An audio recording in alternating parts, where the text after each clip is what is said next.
Hey guys, welcome back to the new video of 2025. This is Srijanan Bera, aka Stuk, and welcome to the Stuk Vlogs. आज 2nd of October है 2025. It's been almost 1 year मैंने कोई video नहीं डाला है. I've been occupied with multiple things, which includes my professional life and include my personal life. बहुत से ऐसे चीज़ें हैं जो आपको बताना चाहता हूँ, लेकिन in generally YouTube पे बताना it's like not so possible. I'm just making out this video just to connect with you guys. I really want to connect with everyone out there who's watching my video. और जो भी जितने भी लोग मुझे इन generally देखते थे, अभी तो मैं इतना कंसिस्टेंट नहीं हूँ वीडियो डालने में, but I would make sure कि वो कंसिस्टेंसी में लाऊं और वीडियो डालूं. अब तुम्हें मैं बताता हूँ कि इन जनरली क्या हुआ मेरे प्रोफेशनल लाइफ में और अभी करेंटली क्या चल रहा है. ठीक है, प्रोफेशनल लाइफ के बारे में बात करते हैं. पर्सनल लाइफ के बारे में थोड़ी देर के बाद में बात करें. एग्जैक्टली क्या हो रहा है कॉर्पोरेट लाइफ में और एग्जैक्टली एमबीए के बाद आपका मेंटल स्टेटस क्या रहता है एंड आप कैसे प्रोसेस करते हो as a candidate, as a employee when you join a company और you are applying somewhere to join. ऐसा होता है कि जब आप कहीं पे ज्वाइन करने चाहते हो, आप अनएम्प्लॉयड हो और आप जॉब ढूंढ रहे हो, कंपनी बोलती है मुझे एक्सपीरियंस बंदे चाहिए, एक्सपीरियंस कैंडिडेट चाहिए. फ्रेशर्स के पास तो एक्सपीरियंस है नहीं. फ्रेशर्स के पास क्या होता है? स्किल्स. अब स्किल्स जो है आधे से ज्यादा बच्चों का है ही नहीं.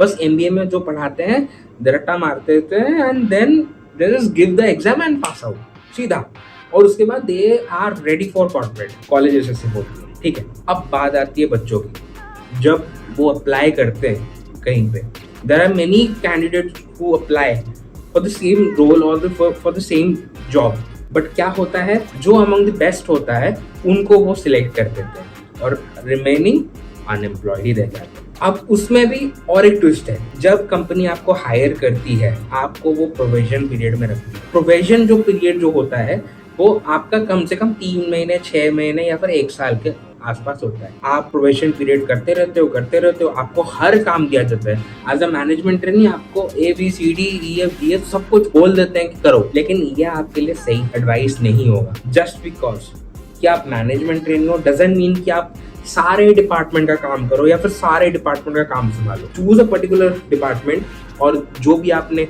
स्पेशलाइजेशन किया है एमबीए में, उसको आप उसी रिलेटेड जो रोल है उसमें आप अप्लाई करो या फिर उस पे ही काम करो. बस there will be a growth. But अगर आपको दिया जाए, आप फाइनेंस के बंदे हो, आपको डिस्पैच का दिया जाएगा या फिर लॉजिस्टिक का दिया जाएगा काम, तो आप क्या करोगे? फाइनेंस तो घंटा नहीं होगा. ठीक है. अब सिमिलरली आप मार्केटिंग के बंदे हो, सेल्स मार्केटिंग दिया जाएगा, सही है. अगर आपको बोला जाए कि भाई be my assistant, be a production manager और become an HR, a good fact, like personal life से रिलेटेड है, मतलब मेरे लाइफ से रिलेटेड है. I am a marketing sales guy who is going to get into marketing job or sales job, whatever it is. Initially sales job, then after that totally marketing. But if you say all those things, marketing का लड़का हो या लड़की हो, और उनको आप बोल दो कि आप HR बन जाओ, आप बन पाओगे? नहीं बन पाओगे.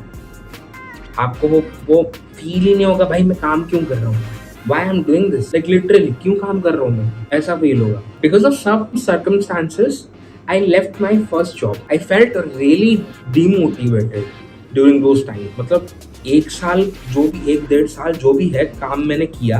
Apart from that, last 3 months it was hectic for me. It was frustrating because आपको बोला जाता है कि आप HR संभालो, या फिर फाइनेंस बंदे को बोलते हैं कि डिस्पैच संभालो. अब रूरल मार्केटिंग के बंदे को बोलते हैं कि आप B2B सेल्स संभालो. But what happened? Company hire you, give you hefty amount of money. You are just not interested to get into work. You are not even working just because of interest नहीं आ रहा है, आपके specialisation का है ही नहीं वो. उस चक्कर में मैंने बहुत ही खराब स्थिति देखी है. इसके अलावा ऑफिस पॉलिटिक्स, ये इंडिया में हो या फिर बाहर हो या फिर कहीं भी दुनिया में कहीं भी जाओ, ऑफिस पॉलिटिक्स आपको मिल ही जाएगा. अब ऑफिस पॉलिटिक्स इंडिया में थोड़ा सा ट्विस्टेड है. अब ऑफिस पॉलिटिक्स ऐसा है कि हाई पेइंग सैलरी वाले जो एम्प्लॉयज हैं या फिर जो टॉप मैनेजमेंट लोग हैं, उनको ज्यादा जेलसी फील होता है 30,000, 40,000, 50,000, 1 लाख सैलरी पाने वाले लोगों से, और खामखा झगड़ते रहते हैं. वो 1 बार 2 बार हो गया ठीक है. Every single day at office सोच के आया होगा बंदा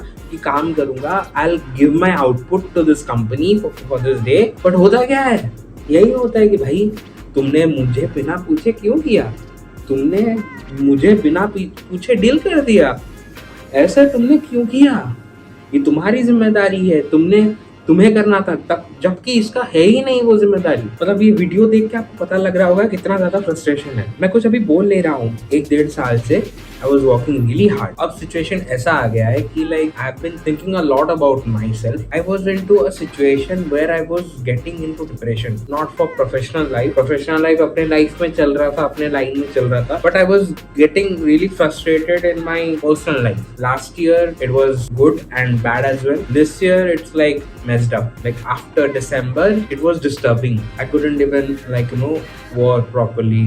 I was thinking a lot. I was trying to ask same question again and again. क्या मैं एक सही इंसान हूँ? क्या मैं एक केपेबल इंसान हूँ to achieve something in my life? ऐसे थॉट्स आते हैं, अभी भी आते हैं, नॉट जस्ट कि चले गए, अभी भी आते हैं रेगुलर बेसिस में। अभी मेन मोटो वही होता है कि लाइक यार पैसे बनाने, पैसे अर्न करने हैं, अचीवमेंट्स लाने हैं, things that I really wanted to learn from other people, like how to grow. किन लोगों से जो लोग 30s में हैं and they are earning well right now, people who have stress in their life, handle their family, handle their professional life, everything. Throughout this thing I really want to advise some young people out there who is watching this video कि यार अपने skill पे ध्यान दो, like अपने skill पे ध्यान दो। आप कहीं ना कहीं you'll settle down, जॉब हो, कॉर्पोरेट लाइफ में कहीं भी काम कर रहे हो, या फिर रियल एस्टेट में हो, मार्केटिंग सेल्स में हो, FMCG में हो, या फिर कहीं भी हो, आप you will grow. Just set your goals, work on your skills and bang on. It's like all going to be okay, fine. To be very honest, आपका skill set रहेगा ना, you'll achieve everything. If you know how to talk, you know how to have a conversation, you'll achieve everything. But I would say keep on hustling, keep on fighting for yourself. Life पड़ी है यार, अभी तो 30 साल के भी नहीं हो। लोग अभी अंडरएस्टिमेट करेंगे बिकॉज आप कुछ अभी वो ही नहीं, आप कुछ अचीव कर लोगे, then they are going to shut their mouth and they are going to congratulate. सीधी सी बात, पर्सनल लाइफ में जो भी हो वो आपके प्रोफेशनल लाइफ को मेस्ड अप नहीं करना चाहिए, और प्रोफेशनल लाइफ में जो हो आपके पर्सनल लाइफ में मेस्ड अप नहीं करना चाहिए। Try to understand, do whatever you want to do. I also really wanted to know something from you guys. I was thinking a lot, मतलब बहुत मैं सोच रहा था। हिंदी वीडियोस तो मैं डालता रहूंगा अभी से regularly, but apart from Hindi vlogs, do you want me to make some Odia vlogs or something like that, Khanti Odia, where I can explore more to our Cuttack, Bhubaneswar and whole Odisha? What do you think? अगर आपको वो सही लगता है then do let me know, comment करो और बताओ मुझे कि क्या मुझे ओडिया व्लॉग्स करना चाहिए, बिकॉज मैंने ऑलरेडी एक ओडिया चैनल बना के रखा है। अब बस खाली वीडियो बनाना है, एडिट करना है और डालना है, और आप लोग रीजनल लैंग्वेज, ओडिया लैंग्वेज, मेरा जो सबसे फेवरेट लैंग्वेज है, वो आप एंजॉय करोगे व्लॉग्स में। क्विकली मुझे बताओ कि आपको वो ओडिया व्लॉग्स चाहिए कि नहीं। अगर चाहिए देन से यस टू ओडिया। अब हिंदी के साथ ओडिया भी मिलेगा। Anyways, this is struck signing off. See you in the next video and from now onwards आप देखोगे वीडियोस बहुत सारे अभी आएंगे, एंड अभी कंबाइंड वीडियोस डालने वाला हूँ।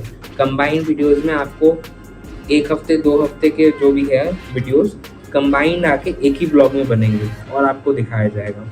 सो stay tuned with this, bye, have a great day and don't forget to hustle. हल्के में तू ना ले मुझको, सस्ते मेरे शौक ना है, बजते मेरे गाने भी जो